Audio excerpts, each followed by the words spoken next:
শ্রম আইন লঙ্ঘনের মামলায় কোনো যুক্তিতেই সাজা আটকাতে পারলেন না শান্তিতে নোবেলজয়ী ডক্টর মোহাম্মদ ইউনূস। শান্তিতে নোবেল বিজয়ী ডক্টর মোহাম্মদ ইউনূসকে 15,39,00,000 টাকা দান কর দিতে হবে বলে রায় দিয়েছে হাইকোর্ট।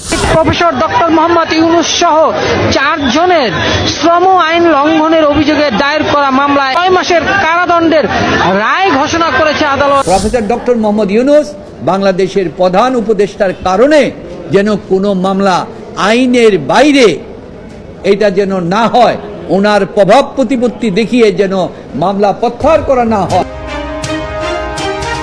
পুলিশ হত্যা এবং ষড়যন্ত্র করে ক্ষমতা দখল করায় এবার ফেঁসে যাচ্ছেন ডক্টর ইউনূস। শ্রমিক আইন লঙ্ঘন, করফাকি সহ একাধিক অভিযোগে ডক্টর ইউনূসের বিরুদ্ধে মামলা করেছেন দুদক। তবে কি গ্রেপ্তার হতে চলেছেন ডক্টর ইউনূস? শ্রম আইন লঙ্ঘনের যে অভিযোগ আনা হয়েছে নোবেলজয়ী ডক্টর ইউনূস সহ 4 জনের বিরুদ্ধে তার প্রমাণ মিলেছে, তাই 6 মাস জেলের সাথে ডক্টর ইউনূস সহ 4 জনকে দেওয়া হয় অর্থদণ্ড। বর্তমানে ডক্টর ইউনূসের কুকর্ম গণমাধ্যমে প্রকাশ করলে সাংবাদিকদের গণহারে করা হচ্ছে বরখাস্ত। যে বিষয়ে মুখ খুলেছেন সিনিয়র আইনজীবী জেডাই খান পান্না। আপনি কি মনে করেন মিডিয়ার স্বাধীনতা আছে, গণমাধ্যমের স্বাধীনতা আছে পূর্ণমাত্রায়? Not at all, I don't believe ইট।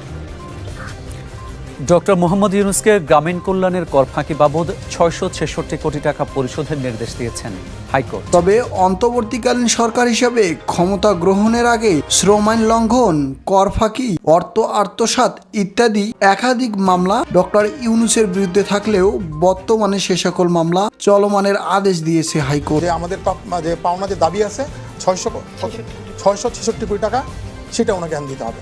এই রায়টা বিরুদ্ধে আমরা আপিল করব, যেহেতু এইখানে রায়ের টাকার কোনো প্রশ্ন না, প্রশ্নটা হচ্ছে যে লিগ্যালিটি, যে 15 বছর পরে এসে তারা রিওপেন করতে পারে কিনা পায়।